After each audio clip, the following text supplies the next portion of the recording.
आज Republican party of India Sachin Kharat या गटाच्या वतीने कोल्हापूर जिल्हा अधिकारी साहेब अमोल हेडगे यांना निवेदन देण्यात आलेलं आहे।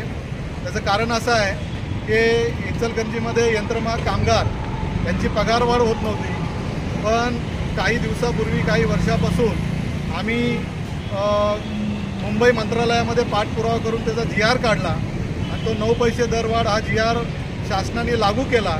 परंतु इथला यंत्रमाग कामगार जो आहे, यंत्रमाग कामगार मालक जो आहे तो इथं त्याची अंमलबजावणी करत नाही, म्हणून त्याच्यावर कायदेशीर कारवाई करण्यात यावी आणि इथला यंत्रमाग कामगार जो आहे त्याला हक्काचा पगार मिळावा, त्याला शासनाने GR जो दिलेला आहे 9 पैसे दरवाढ त्याची अंमलबजावणी व्हावी।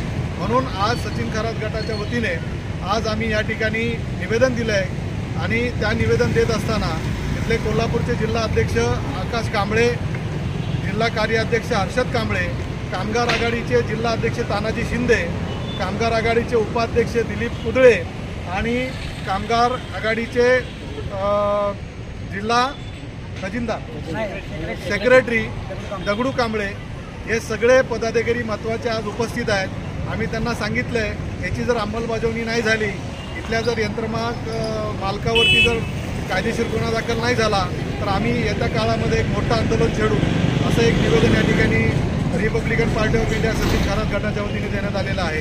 आणि मी स्वतः आज महाराष्ट्राचा मुख्य संघटक म्हणून फिरोज मुल्ला या ठिकाणी निवेदन देताना उपस्थित होतो। जय भीम।